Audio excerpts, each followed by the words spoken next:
Hello बच्चों, आप सभी का स्वागत है अपनी आज की हिंदी की क्लास में। तो जैसा कि बच्चों आप सबको पता है कि हम पुस्तक सृजन के जो पाठ हैं यानी जो पाठ्यक्रम में हैं, इस वर्ष आपके जो पाठ्यक्रम में पाठ हैं गद्य और पद्य भाग दोनों हम पूरे कर चुके हैं। तो अब हम क्या है आपकी दूसरी जो पुस्तक है पीयूष प्रवाह, उसके कुछ पाठों के बारे में अध्ययन करेंगे।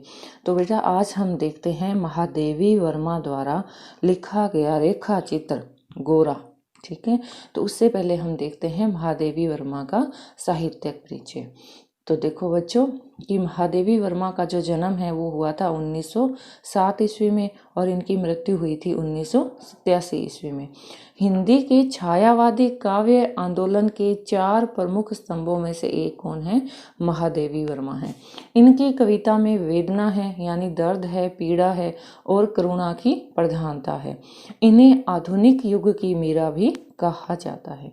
तो देखो बच्चों इनकी 2 लाइनों में ही इनकी बहुत सारी विशेषताएं आ गई है कि इनकी जन्म 1907 में और मृत्यु 1987 में।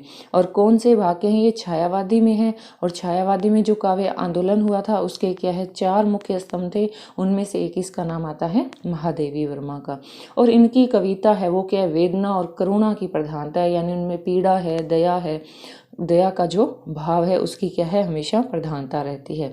और इन्हें आधुनिक युग की मीरा भी कहा जाता है। तो ध्यान देना बच्चों कि महादेवी वर्मा की चिंतन वृत्ति साहित्य और समाज दोनों दिशाओं में प्रवाहित हुई है, यानी उन्होंने साहित्य को भी ध्यान में रखा तो उन्होंने समाज के छोटे छोटे पहलुओं के बारे में क्या है गहन अध्ययन किया था। उनका जो व्यक्तित्व है, किनका व्यक्तित्व बच्चों? महादेवी वर्मा का। सरल है, उदार है, संवेदनशील है, आत्मीयता लिए हुए है, सात्विकता से ओतप्रोत है। उन्होंने हिंदी संस्मरण और रेखा चित्र विधा को अप्रतिम ऊंचाई दी, यानी उन्होंने जो लिखा वो किस में था? रेखा चित्र में था और क्या था? संस्मरण में था, यानी अपनी याददाश्त के हिसाब से लिखना संस्मरण और उन जो अपनी याद के हिसाब से उन्हें शब्दों के रेखा चित्र में पिरोना रेखा चित्र विधा कहलाई। तो इन दोनों में इनका क्या है महत्वपूर्ण योगदान रहा। तो महादेवी वर्मा का गद्य भाव एवं भाषा की दृष्टि से अनुपम है। उनकी प्रमुख रचनाएं हैं, देखो बच्चों इनका है कविता संग्रह निहार, रश्मि, निर्जा, सांध्य गीत, दीपशिखा, यामा, ये सब तो इनके क्या है कविता संग्रह है, यानी इनमें छोटी छोटी कविताएं क्या है संग्रहित की गई है। अब देखते हैं कि इनके द्वारा लिखे गए संस्मरण और रेखा चित्र। तो अतीत के चलचित्र, स्मृति की रेखाएं, पथ के साथी और मेरा परिवार, ये क्या है? इनके संस्मरण है। और इनके निबंध संग्रह है श्रृंखला की कड़ियां, साहित्यकार की आस्था एवं अन्य निबंध।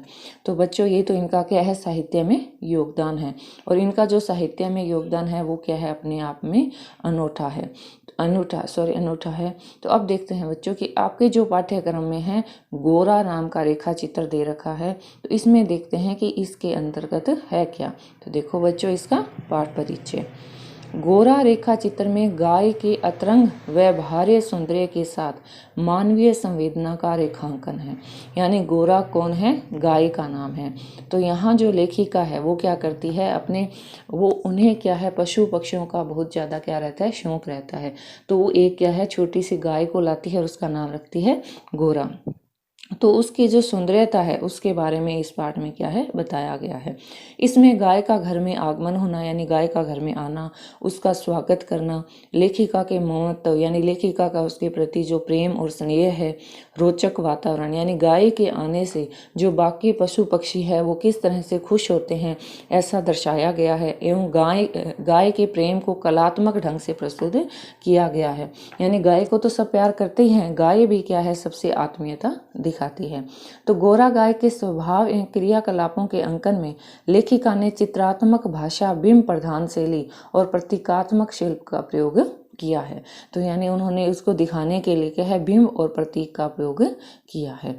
तो इस जो पाठ का अंतिम वाक्य है वो है कि आह मेरा गोपालक देश। संपूर्ण रेखा चित्र का वह मार्मिक कथन है, यानी दुख देने वाला, पीड़ा देने वाला कथन है कि ये देश तो क्या है गोपालक यानी गायों को पालने वाला देश है, लेकिन इस देश में अभी भी कुछ ऐसे गोपाल हैं या जो ऐसे ग्वाले हैं वो क्या करते हैं गायों की हत्या भी कर देते हैं। किसके लिए? अपने स्वार्थ के लिए। तो इसमें जो अंतिम ये वाक्य है ये काफ़ी ही पीड़ा प्रदान करने वाला है, जिसमें लेखिका की ममता उमड़ पड़ती है, यानी उसका गोरा के प्रति कितना स्नेह है वो सिर्फ एक कथन से ही हमें समझ आता है। तो मानवीय संवेदना भी क्या है, तड़प उठती है। तो बच्चों, इससे आगे वाले वीडियो में हम जानेंगे गोरा के बारे में कि किस तरह से गोरा का घर में स्वागत होता है और वो परिवार के बाकी सदस्यों के साथ किस तरह से मिलजुल कर रहती है, और अंत में क्या है, उसे किस तरह से मारा जाता है। और उस समय लेखिका का क्या है, जो मानवीय संवेदना या जो उसका मार्मिक कथन, या ऐसे कह लो कि वो जो वेदना दिखाई गई है उसके बारे में वर्णन किया गया है। तो ठीक है बच्चों, आज के लिए इतना ही।